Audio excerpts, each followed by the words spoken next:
article très important. Il s'agit de l'article 144 du Code forestier. Article 144, oh yeah! Oh yeah! À l'initiative de la caravane du livre et du théâtre, les élèves de l'école d'excellence de la fraternité à Bakongo ont pris part à la troupe théâtrale tirée de l'ouvrage Le cri de la forêt de l'auteur Henri Njombo le 27 mars 2026 à l'occasion de la célébration de la journée mondiale du théâtre. Plusieurs enseignements attirés dans l'ouvrage qui rappellent la nécessité d'éduquer, sensibiliser et changer les mentalités autour de la protection de l'environnement, du respect du code forestier national. Juste pour récupérer les âmes des gens par rapport au village, et j'ai retenu que la dame leur avait interdit.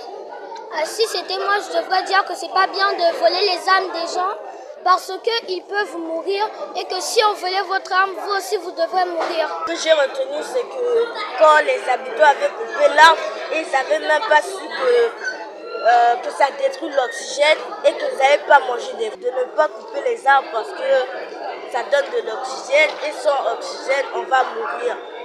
Et pour les fruits, ça nourrit, mais pas seulement que les humains, aussi les animaux. Emma Mireille Opa, promotrice de la caravane du livre et du théâtre, a quant à elle souligné l'importance de promouvoir la culture de la lecture tout en annonçant la tenue prochaine de la 5e édition de la caravane. Le 27 mars,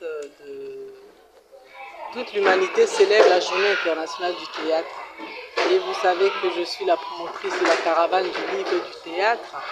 Et nous avons pour mission ou objectif de faire aimer le livre et le théâtre aux enfants. C'est pourquoi nous sillonnons pour cette journée les écoles de Brazzaville. Et sinon, la 5e édition de la caravane du livre et du théâtre se déroulera à la fin du mois d'avril et début mai dans les nouveaux départements parce que la caravane du théâtre et du livre a déjà fait les 12 premiers départements. Le cri de la forêt. Dans la forêt, on trouve des arbres et des animaux.